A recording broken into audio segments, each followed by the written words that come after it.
Hello बच्चों, आज हम एक बहुत ही इम्पोर्टेंट टॉपिक जो एक एग्जामिनेशन पॉइंट से बहुत इम्पोर्टेंट है चैप्टर से बच्चों, government budget and the economy. Exam में 6 मार्क्स की इसकी वेटेज होती है बच्चों। एग्ज़ाम में 6 मार्क्स का इस चैप्टर से पूछा जाता है। तो आज हम इससे रिलेटेड टॉपिक जो हैं government budget and objectives of government budget के बारे में डिस्कस करेंगे। तो गवर्नमेंट बजट का मतलब क्या है बच्चों? सबसे पहले देखिए बजट क्या है। इकनॉमी में हर परिवार एक बजट तैयार करता है कि उसके पास जो इनकम आती है उसको वो खर्च करने की प्लानिंग करता है। तो एक तरह से इकनॉमी में सभी बजट बनाते हैं कि हमें जो इनकम है, जो पैसा है, उसके पास जो पैसा आया है सर्विसेज के द्वारा, उस पैसे को वो कहाँ कहाँ खर्च करेंगे। एक बजट तैयार करती है इकनॉमी में सभी।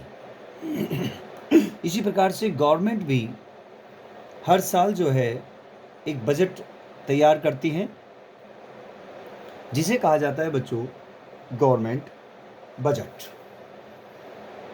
तो गवर्नमेंट बजट क्या है बच्चों? It is an annual statement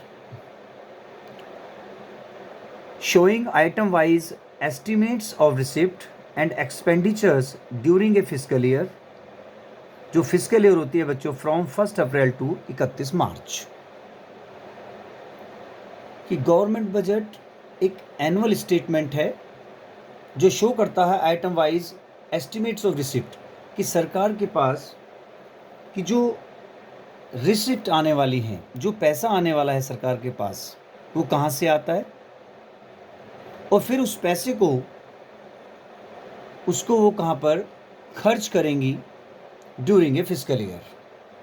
तो ये है बच्चों गवर्नमेंट बजट। उसके अंदर रिसिप्ट होती हैं, एस्टिमेट्स होती हैं बच्चों ये, और एस्टिमेट या एक्सपेंडिचर होते हैं कि कितना पैसा कहाँ से सरकार के पास आना है, फिर उस पैसे को सरकार जो है खर्च करती है ड्यूरिंग ए फिजिकल ईयर। तो दो बात रखनी है, एस्टिमेट रिसिप्ट और एस्टिमेट्स एक्सपेंडिचर। एक एनुअल स्टेटमेंट है। ये एक्चुअल फिगर नहीं होती है, जो रिसिप्ट और एक्सपेंडिचर हैं are not the actual figures but estimated values for the coming physical year. ये एस्टिमेटेड वैल्यूज़ हैं फॉर कमिंग फिजिकल ईयर के लिए, ये एक्चुअल फिगर नहीं है। बजट जो है is prepared by the government at all level. All level का मतलब है सेंट्रल गवर्नमेंट, स्टेट और लोकल गवर्नमेंट। सभी सरकार जो हैं बजट तैयार करती हैं बच्चों हर साल। लेकिन जो हमें स्टडी करनी है यहाँ पर वो है आपकी बजट ऑफ सेंट्रल गवर्नमेंट, जिसको यूनियन बजट भी बच्चों कहा जाता है। इन इंडिया की अगर हम बात करें कि जो बजट है is presented in the parliament. जो पार्लियामेंट है उसमें बजट को प्रेजेंट किया जाता है, प्रस्तुत किया जाता है ऑन सच ए डे। एक दिन की बात की गई है। एज द प्रेजिडेंट्स में डायरेक्टली बाई कन्वेंशन करते हैं, जो प्रेसिडेंट हैं, जो राष्ट्रपति हैं। The finance minister presents the annual budget of the government. जो फाइनेंस मिनिस्टर होते हैं बच्चों, वही एनुअल बजट को, जो सरकार का एनुअल बजट है, उसको प्रेजेंट्स करते हैं वहाँ पर on the first day of the February each year. हर साल फरवरी के पहले दिन, फर्स्ट डे में जो फाइनेंस मिनिस्टर हैं वो प्रेजेंट करेंगी एनुअल बजट को ऑफ द गवर्नमेंट, सरकार का जो एनुअल बजट है। और it is required to the approval by the parliament before it can be implemented. Implement करने से पहले पार्लियामेंट के द्वारा अप्रूवल ली जाती है बच्चों। ये बहुत ज़रूरी है। जब ही उसके बाद इम्प्लीमेंट किया जाता है, जिसे बोलते हैं बच्चों हम गवर्नमेंट बजट। तो गवर्नमेंट बजट का ध्यान रखें हमेशा, इसमें एस्टिमेट रिसिप्ट होंगी और एस्टिमेटेड एक्सपेंडिचर, और जो ये प्रेजेंट किया जाएगा पार्लियामेंट में first day of the February, और कौन करेगा इसको? Finance minister. तो ये है बच्चों आपका गवर्नमेंट बजट। तो बच्चों गवर्नमेंट बजट आपको क्लियर हुआ। एस्टिमेटेड रिसिप्ट और estimated expenditure during a fiscal year एक एनुअल स्टेटमेंट है जो आइटम वाइज क्या करता है बच्चों? Estimated of receipt and expenditure during a fiscal year 1 April to 31 March. तो ये जो गवर्नमेंट बजट है बच्चों, क्यों बनाया जाता है? इसके कुछ ऑब्जेक्टिव्स हैं गवर्नमेंट बजट के, कुछ ना उद्देश्य है, सरकार का उद्देश्य होता है। क्या क्या इसके उद्देश्य हैं, क्या क्या इसके ऑब्जेक्टिव्स हैं? तो ऑब्जेक्टिव्स ऑफ गवर्नमेंट बजट, तो पहला जो इसका बहुत ही इंपॉर्टेंट है बच्चों, जो इसका ऑब्जेक्टिव्स है गवर्नमेंट बजट का, वो ये होता है बच्चों जीडीपी ग्रोथ, या इसका दूसरा नाम है इकोनॉमिक ग्रोथ होनी बहुत ज़रूरी है। जीडीपी ग्रोथ का मतलब है it's refers to an increase in the volume of goods and services. जो गुड्स एंड सर्विसेज हैं उनके वॉल्यूम में इंक्रीज होना चाहिए, जो कि प्रोड्यूस्ड इन एन इकोनॉमी, जो इकोनॉमी में जिनका प्रोडक्शन हो रहा है। तो गुड्स एंड सर्विसेज का जो वॉल्यूम है वो इंक्रीज होना चाहिए। अब इसको कैसे सरकार अचीव करती है? It can be achieved in 2 ways। Investment की बात की गई है, बाय मेकिंग पब्लिक इन्वेस्टमेंट्स, कि गवर्नमेंट इन्वेस्टमेंट एक्सपेंडिचर करे तो जीडीपी ग्रोथ होगी। जैसे सरकार को क्या करना? Road, bridge, flyovers, school, hospitals, इनमें इन्वेस्टमेंट करे। और दूसरा, इंड्यूसिंग प्राइवेट इन्वेस्टमेंट एक्सपेंडिचर, और सरकार जो प्राइवेट सेक्टर्स हैं, रिलायंस, टीसीएस और बहुत सारी फर्म्स हैं, तो उनको भी क्या करती है बच्चों? प्रोत्साहित करती है। Inducing private investment expenditure, sir चाहती है कि जो प्राइवेट हैं वो भी इन्वेस्टमेंट एक्सपेंडिचर करें, उनको भी इंड्यूस करती है कि आप भी आएँ और आप भी इन्वेस्टमेंट करें इकोनॉमी में, through tax rebates and subsidies, through tax rebate and subsidies, कि भाई आपको टैक्स में रिबेट्स मिलेगी और सब्सिडीज़ आपको प्रोवाइड की जाएंगी, आप भी इन्वेस्टमेंट करिए इकोनॉमी में। तो क्या होगा बच्चों? GDP growth. तो यहाँ पर दोनों की बात है, इसमें सरकार भी इन्वेस्टमेंट एक्सपेंडिचर करे और प्राइवेट भी इन्वेस्टमेंट एक्सपेंडिचर करे इकोनॉमी में। तो याद रखने का है, जीडीपी कैसे इंक्रीज होगी बच्चों? इन्वेस्टमेंट होना चाहिए, गवर्नमेंट सेक्टर्स भी और प्राइवेट सेक्टर्स भी, दोनों को मिलकर ही इकोनॉमी में क्या करना होगा? इन्वेस्टमेंट। सरकार को रोड, ब्रिज वगैरह ये सब बनवाने होंगे, इस पर खर्चा करना होगा, और प्राइवेट सेक्टर को भी गवर्नमेंट चाहेगी कि आप भी आइए। इंड्यूसिंग की बात की गई है, induce is growth goods and services, कि आप भी इन्वेस्टमेंट करें इकोनॉमी में। तो ये जो है पहला मेन मोटिव है इसका, जीडीपी ग्रोथ। तो ये है बच्चों objective of government budget, GDP growth.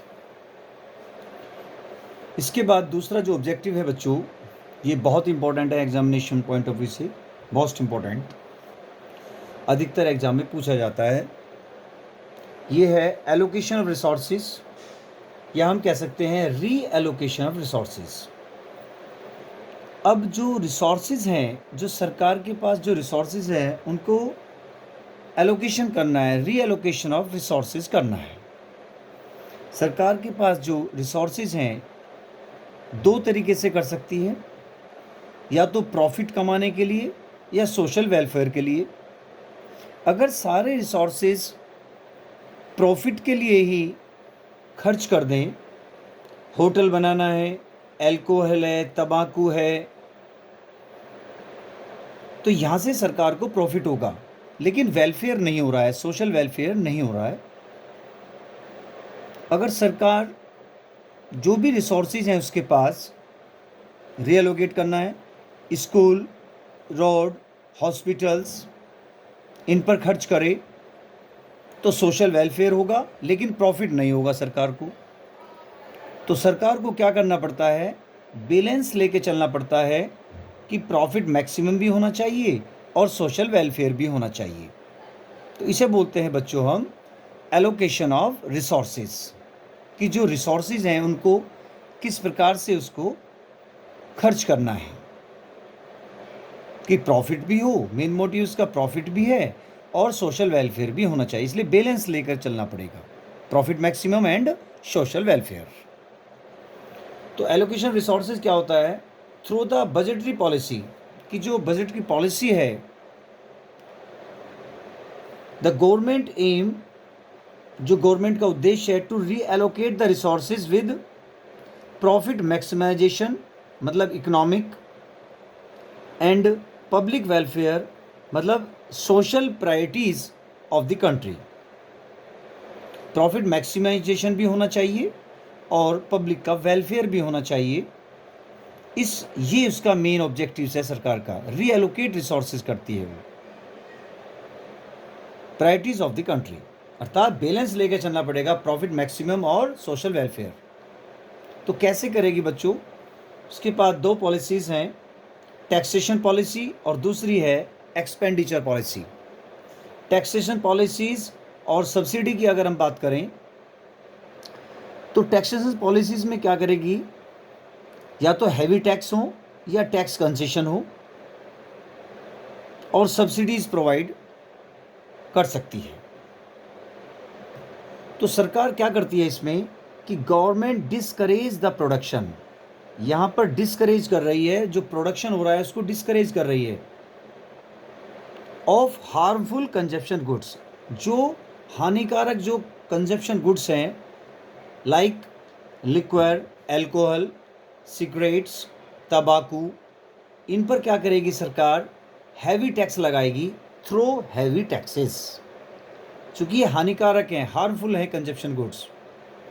तो सरकार क्या करती है कि डिस्करेज करती है the production of harmful consumption goods, कैसे, थ्रू हैवी टैक्सेस, टैक्सेस जो टैक्स है वो ज़्यादा लगा देती है, हैवी लगा देती है, and production of social useful goods, कि जो सोशल यूजफुल गुड्स हैं उनकी प्रोडक्शन पर, जैसे लाइक खादी प्रोडक्ट है, इसको क्या कहेगी, इज़ एनकरेज्ड थ्रू सब्सिडीज, इसमें क्या करेगी कि आप प्रोडक्शन कीजिए, सब्सिडी प्रोवाइड करेगी सरकार।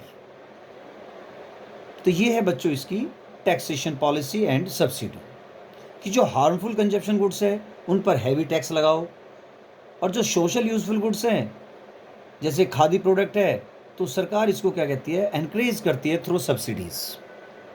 सब्सिडी जो है सरकार इसको प्रोवाइड करती है खादी प्रोडक्ट को। तो ये है बच्चों टैक्सेशन पॉलिसी एंड सब्सिडीज। दूसरी है एक्सपेंडिचर के अकॉर्डिंग कैसे करेगी रीएलोकेट ऑफ रिसोर्सेज को, तो directly producing goods and services, सरकार जो करेगी, गवर्नमेंट जो है डायरेक्टली गुड्स एंड सर्विसेज का खुद प्रोडक्शन करेगी, एक्सपेंडिचर पॉलिसीज हम कह रहे हैं, वहाँ पर खर्च करेगी, अपने आप जो है गुड्स एंड सर्विसेज का उत्पादन करेगी डायरेक्टली। क्यों, क्योंकि there are many non profitable, ऐसी बहुत सारी नॉन प्रॉफिटेबल इकोनॉमिक एक्टिविटीज़ हैं जिसमें प्रॉफिट नहीं होता, which are not undertaken by the private sector, जो प्राइवेट सेक्टर इसको नहीं लेना चाहते, वो प्रोडक्शन करना ही नहीं चाहते क्योंकि प्रॉफिटेबल नहीं है। लाइक जैसे वाटर सप्लाई हो गया, लॉ एंड ऑर्डर हो गया, स्ट्रीट लाइटिंग हो गया, तो ये नॉन प्रॉफिटेबल है, इसलिए प्राइवेट सेक्टर तो नहीं करेंगे इसको। तो सरकार क्या करती है, वो डायरेक्टली अपने आप इन चीज़ों का प्रोडक्शन करती है।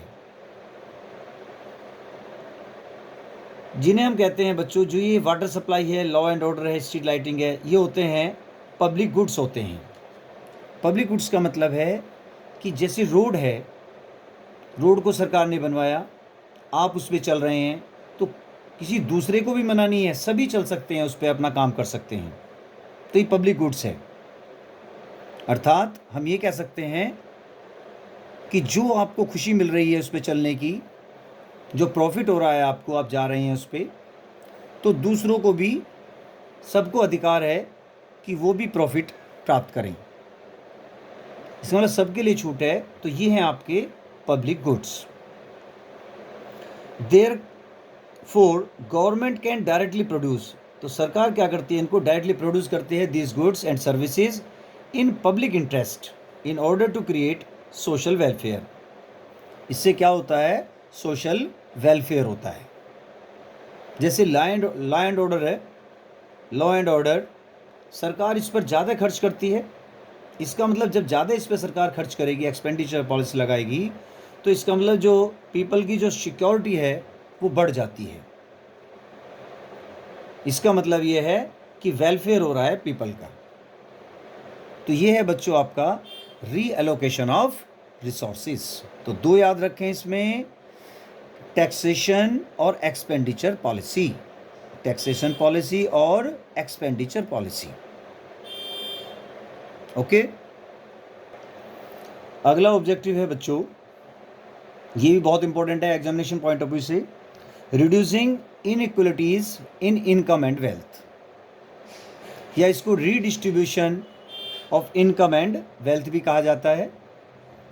कि जो इनइक्वलिटीज आ रही हैं इनकम में और वेल्थ में, उनको रिड्यूस करना, कि जो गैप बहुत ज़्यादा आ रहा है बच्चों, उसको कम करने का प्रयास करती है सरकार। इसका मतलब ये है कि जो गैप है रिच और पीपल, रिच और जो पीपल ऐसे हैं जो पुअर हैं, धनी व्यक्ति और जो गरीब व्यक्ति हैं, तो उनमें क्या करती है बच्चों, जो इनइक्वलिटीज़ है, जो गैप आ रहा है उनके बीच में इनकम में और वेल्थ में, उनको रिड्यूस करने का प्रयास करती है। तो हमेशा ध्यान रखें कि reducing inequalities in income and wealth में हमेशा ध्यान रखें कि रिच एंड पुअर की बात होनी चाहिए, कि कैसे इनइक्वलिटीज़ जो आ रही हैं इनकम और वेल्थ में, कैसे उसको रिड्यूस कर सकती है सरकार। The budget aims to reduce income inequalities gap, जिसे कह रहे हैं gap between rich and poor. ये पीपल हैं पुअर और ये आपके हैं रिच। इनकम और वेल्थ में जो इनइक्वलिटीज़ हैं उनको कैसे रिड्यूस कर सकते हैं, दो पॉलिसी हैं बच्चों, टैक्सेशन पॉलिसी के द्वारा और एक्सपेंडिचर पॉलिसी। ये हमेशा ध्यान रखें।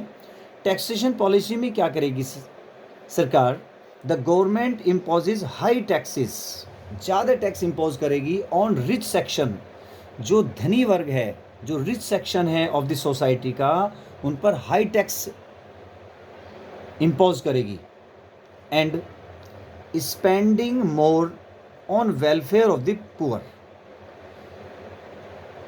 और जो गरीब हैं उनके वेलफेयर के लिए सरकार जो है उन पर स्पेंडिंग ज़्यादा करेगी, poor section of the society.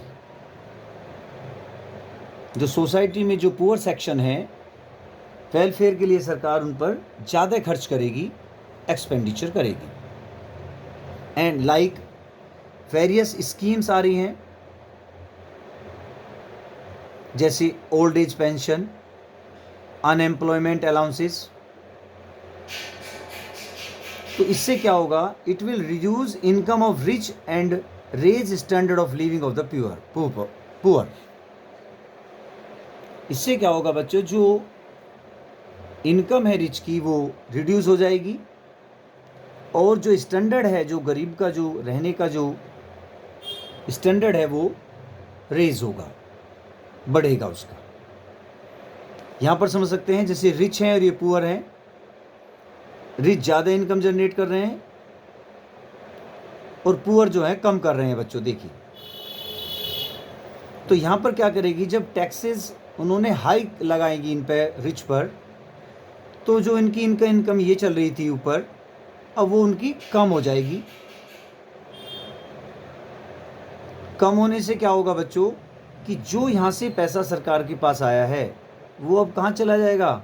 Poor के लिए सब्सिडी वगैरह देंगी, उनको प्रोवाइड करेंगी, वहाँ पर खर्च करेगी सरकार, तो इनकी इनकम को थोड़ा बढ़ाया जा सकता है, इंक्रीज हो जाएंगी। अर्थात उसको थोड़ा बहुत हमने क्या कर लिया, उसमें सरकार ने जो इनइक्वलिटीज़ थी इनकम और वेल्थ में वो रिड्यूस हो गई हैं। जैसे रिच है, सपोज हम मान रहे हैं उसकी इनकम 100 है, हैवी टैक्सेस लगाए तो क्या हो जाएगी फिर उसकी इनकम? 100 रुपीज़ थी, टैक्स लगने से वो 90 रह गए, 80 रह गए, इनकम कम हो गई टैक्स, हैवी टैक्सेस लगाने से। और इनकम जो पुअर थे उनकी इनकम अगर 10 है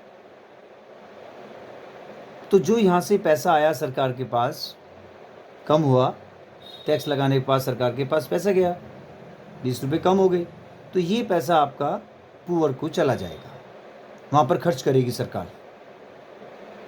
तो क्या होगा, इनकी जो इनकम 10 थी अब वो बढ़ जाएगी, ऊपर 20, 30 हो जाएगी। इसका मतलब है कि रिच की कम कर दी गई और पुअर को इंक्रीज़ कर दिया गया। इसका मतलब जो गैप ज़्यादा आ रहा था पहले, 100 है और 10 है, वो 90 का गैप था, अब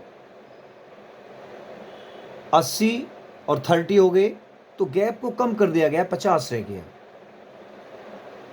तो यहाँ पर टैक्सेशन पॉलिसी के द्वारा सरकार इस प्रकार से करती है। अगर एक्सपेंडिचर पॉलिसी की बात करें,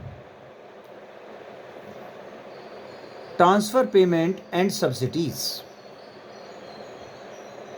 the amount collected through taxes, जो पैसा टैक्सेस के द्वारा कलेक्ट किया गया है, can be used by the government for spending on the welfare of the poor people. अब सरकार जो है, जो पैसा वहाँ से मिला, कलेक्ट किया टैक्सेस के द्वारा, वो पैसा जो है अब कहाँ खर्च करेगी? पुअर जो पीपल हैं उनके वेलफेयर के लिए, उनके कल्याण पर, जो स्टैंडर्ड ऑफ लिविंग है उनका बढ़ाना है सरकार को। क्या करेगी उसमें? प्रोवाइडिंग फ्री सर्विसेज देगी सरकार, like education, health to the poor people. Free services देगी, एजुकेशन की, हेल्थ की फ्री सेवाएं गरीबों के लिए। दूसरा, प्रोवाइडिंग फ्री एसेंशियल आइटम्स, जैसे फूड ग्रेन्स होते हैं, to the families living below the poverty line, जो बिलो पुअर्टी लाइन के नीचे जो हैं उनको, वे फैमिलीज, उनको क्या करेगी सरकार? एसेंशियल आइटम जैसे फूड ग्रेन्स उनको प्रोवाइड कराएगी। तो जो टैक्सों के द्वारा जो पैसा इकट्ठा हो रहा है वो इस तरह से सरकार खर्च करती है। तो इससे क्या होगा कि जो गैप आ रहा है इनकम में रिच एंड पुअर के बीच में, उसको कम किया जा सकता है, reducing inequalities of the income and wealth. तो दो याद रखें इसमें, पुअर एंड रिच का बोलना बहुत ज़रूरी है, टैक्सेशन पॉलिसी और एक्सपेंडिचर पॉलिसी। क्लियर? बहुत इंपॉर्टेंट है। इसके बाद इकोनॉमिक स्टेबिलिटी, ये फोर्थ इसका ऑब्जेक्टिव्स है, जिसे प्राइस स्टेबिलिटी भी कहा जाता है। इकोनॉमी स्टेबिलिटी, इकोनॉमी में स्टेबिलिटी लानी है, ना ज़्यादा इन्फ्लेशन होना चाहिए और ना ही डिफ्लेशन होना चाहिए, क्योंकि फ्लक्चुएशंस जो हैं, जो जनरल प्राइस है उसमें ज़्यादा लार्ज स्केल फ्लक्चुएशंस होते हैं। Too much fluctuations create uncertainty in the economy। तो प्राइस स्टेबिलिटी या इकोनॉमिक स्टेबिलिटी का मतलब है, it means absence of large scale fluctuations in general price level in the economy. Large scale fluctuations होते हैं, अर्थात too much fluctuations create uncertainties in the economy. तो ये जो ऊपर नीचे जो अप डाउन ज़्यादा फ्लक्चुएशंस होती है, अब सरकार इसको कैसे कंट्रोल करे? इकोनॉमी में स्टेबिलिटी होनी चाहिए, प्राइस स्टेबल हो, न ज़्यादा और ना ही ज़्यादा कम। तो कंट्रोल करने के लिए सरकार के पास दो पॉलिसी हैं, टैक्सेशन पॉलिसी और अगली है बच्चों एक्सपेंडिचर पॉलिसी। अगर इन्फ्लेशन हो रहा है इकोनॉमी में, महंगाई हो रही है, इसका मतलब है, महंगाई होने का मतलब है कि लोगों के पास मनी ज़्यादा है, पैसा ज़्यादा है। तो कैसे उसको कंट्रोल करें? तो inflationary tendencies emerge due to aggregate demand aggregate supply से ज़्यादा है। इकोनॉमी में जो एग्रीगेट डिमांड है वो ज़्यादा है और सप्लाई कम है at full employment level. Therefore during period of inflation, जब इन्फ्लेशन हो रहा है इकोनॉमी में, गवर्नमेंट में डिस्करेज स्पेंडिंग, क्या करेगी? Discourage spending by increasing taxes को बढ़ाएगी, डिस्करेज करेगी, टैक्स बढ़ जाएंगे तो लोग डिमांड कम करेंगे। And reducing it's own expenditure, जो अपने खर्चे हैं उनको वो कम करेगी, अर्थात डिस्करेज करती है। दिस विल डिक्रीज, इससे क्या होगा कि जो एग्रीगेट डिमांड है वो क्या हो जाती है? डिक्रीज हो जाती है, कम, क्योंकि सरकार ने अपने खर्चे भी कम कर दिए और अपने टैक्सेस को बढ़ा दिया है। टैक्सेस बढ़ाने से लोग कम डिमांड करेंगे, और जब खर्चे सरकार नहीं कर रही है, इसका मतलब क्या है कि बच्चों सरकार ने रिड्यूस कर दिए अपने खर्चे, अर्थात इकोनॉमी में लोगों को काम नहीं मिलेगा। जब काम नहीं मिलेगा तो उनके पास पैसा नहीं आएगा, और जब पैसा नहीं आएगा तो वो डिमांड नहीं करेंगे, अर्थात डिमांड वो कम करेंगे। तो इससे क्या होगा बच्चों? जो एग्रीगेट डिमांड है वो डिक्रीज हो जाती है, और क्या हो जाता है? जो इन्फ्लेशनरी सिचुएशन चल रही थी वो धीरे धीरे सही होनी शुरू हो जाती है, करेक्ट इन्फ्लेशनरी सिचुएशन। तो ड्यूरिंग इन्फ्लेशन के समय टैक्सेस को इंक्रीज कर दिया, और जो अपने खर्चे हैं सरकार के वो रिड्यूस कर देती है। तो ये है ड्यूरिंग इन्फ्लेशन। और ड्यूरिंग डिफ्लेशन इसका मतलब क्या है? ड्यूरिंग डिफ्लेशन का मतलब है कि लोगों के पास पैसा कम है, मनी कम है। इसका मतलब है, it means the aggregate demand जो है वो एग्रीगेट सप्लाई से कम है, लेस है, at full employment level. During period of recession या हाई रेट ऑफ अनएम्प्लॉयमेंट, कि बेरोजगारी हो रही है, अनएम्प्लॉयमेंट है, रिसेशन हो गया है, कि लोग डिमांड ही नहीं कर रहे हैं,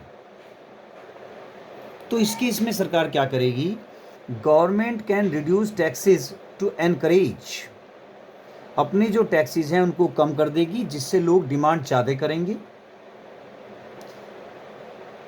to encourage demand as well as increase its own expenditure, जो अपने खर्चे हैं सरकार वो ज़्यादा कर देगी, अब बढ़ा देगी उसको, जिससे लोगों को काम मिलेगा, उनके पास पैसा आएगा, और जब पैसा आएगा सरकार के पास तो क्या करेंगे? वो डिमांड इंक्रीज करेंगे, बढ़ाएंगे।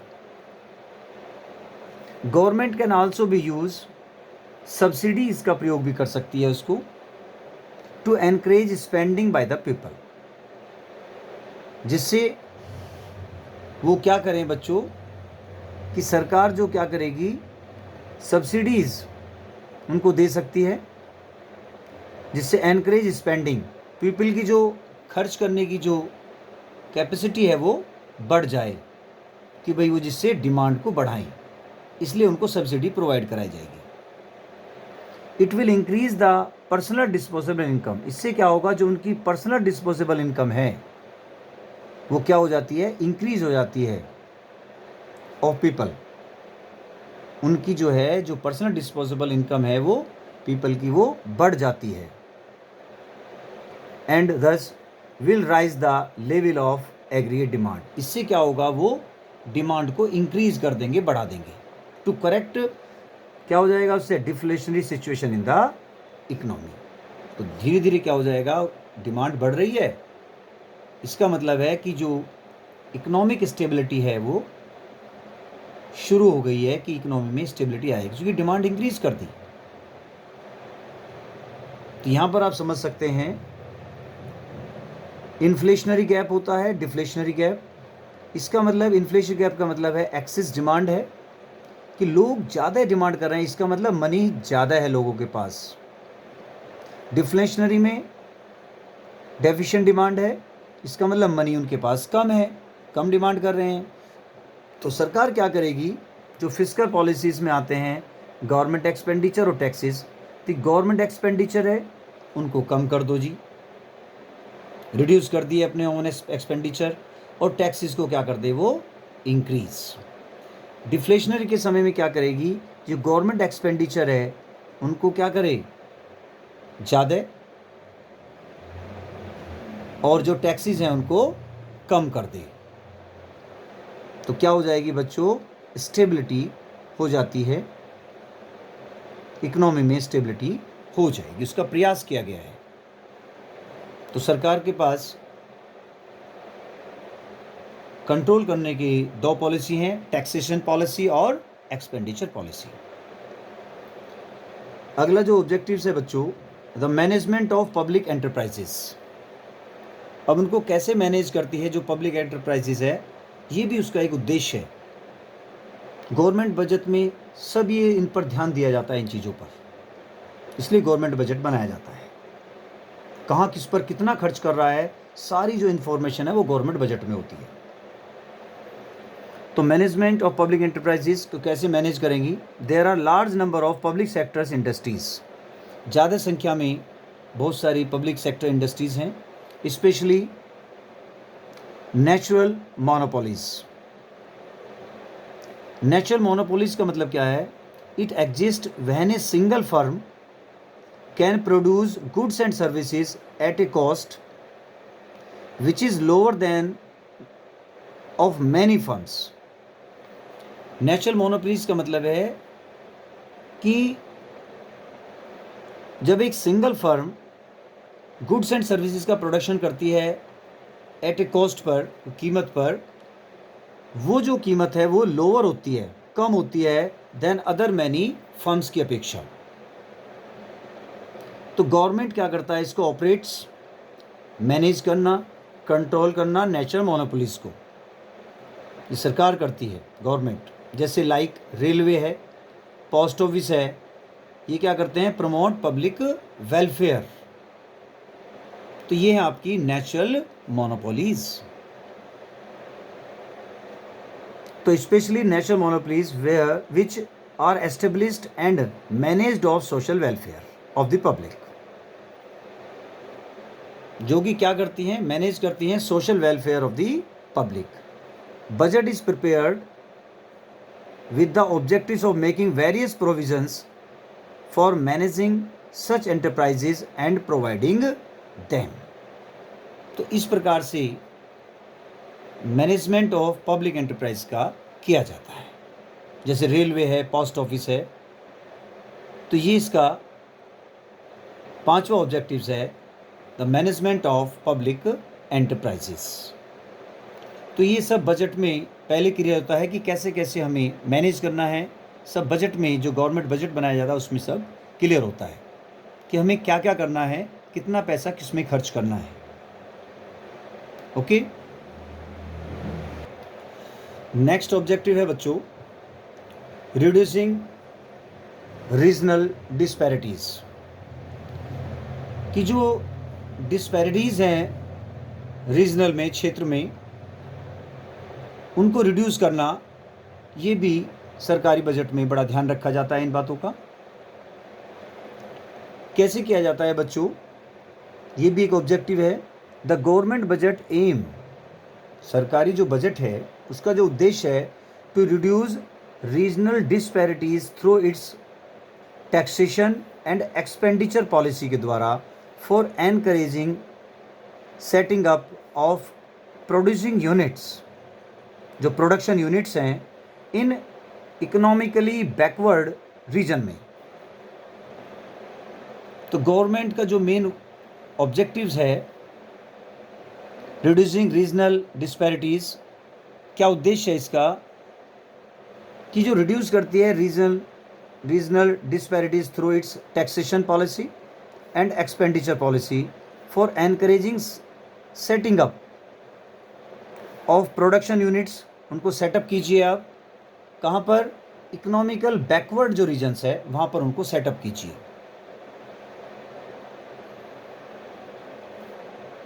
जैसे एग्जाम्पल है एस्टेब्लिशमेंट ऑफ SEZ।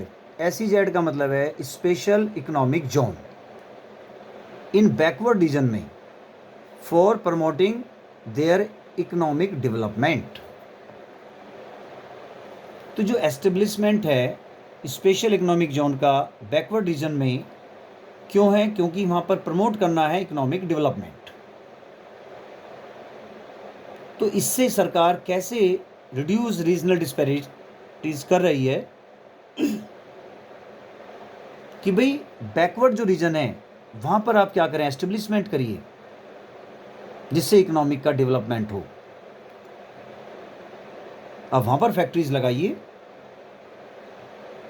तो सरकार क्या करती है इसमें, रीजनल डिस्पैरिटी थ्रू इसके टैक्सेशन और पॉलिसी के अकॉर्डिंग, खर्चों के एक्सपेंडिचर पॉलिसी के अकॉर्डिंग एनकरेज करती है। कैसे, सपोज मुंबई और एक है बेंगलोर, ये डेवलप्ड हैं, यहाँ पर सभी लोग फैक्ट्रीज लगाना चाहते हैं। एक बड़ी है जो हिमाचल प्रदेश में है,